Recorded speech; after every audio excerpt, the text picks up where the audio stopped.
మనం మార్చాము కాబట్టి, ప్రజలకు మనం దగ్గరయ్యాము కాబట్టి ప్రతి ఇంట్లోనూ మీ బిడ్డను మీ బిడ్డను మన వైఎస్ఆర్ కాంగ్రెస్ పార్టీని తమ పార్టీగా ప్రజలు భావిస్తా ఉన్నారు కాబట్టి చంద్రబాబు లాంటి 75 ఏళ్ల వయసు మళ్ళిన నాయకుడు ఆ చంద్రబాబు నాయుడు గారు ఒంటరిగా పోటీ చేసే ధైర్యం లేక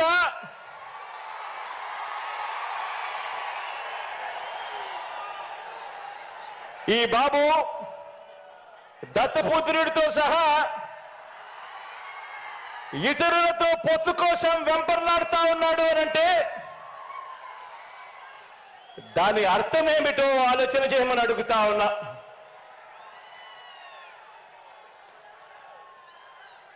ఈ చంద్రబాబుకు తాను ఫలానా మంచి పని చేశానని కానీ, తాను ఫలానా మంచి స్కీమును తెచ్చానని కానీ చెప్పలేక మళ్ళీ కొత్త వాగ్దానాలతో గారడీ చేయాలని చూస్తున్నాడు అని అంటే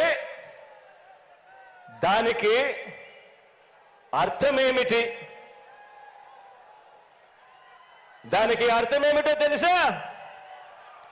దానికి అర్థం ప్రజల్లో వారు లేరు అని. దానికి అర్థం వాళ్ళు ప్రజల్లో లేరని, చివరికి 2019లో వచ్చినన్ని ఆ 23 స్థానాలు కూడా వాళ్లకు రావని,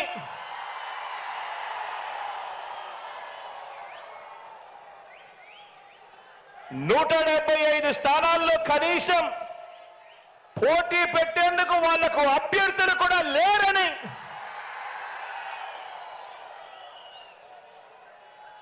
మరో వంక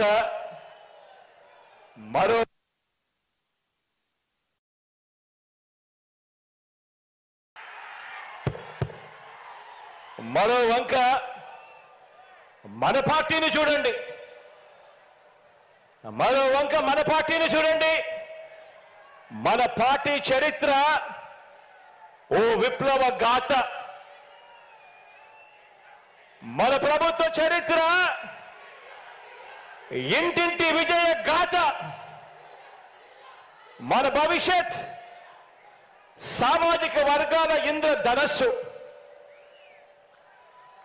మనది వయసుతో పాటు మనసు, భవిష్యత్తు ఉన్న పార్టీ మనది. గడిచిన 56 నెలల్లో, గడిచిన 56 నెలల పాలనలో అన్ని రంగాల్లోనూ చిత్తశుద్ధితో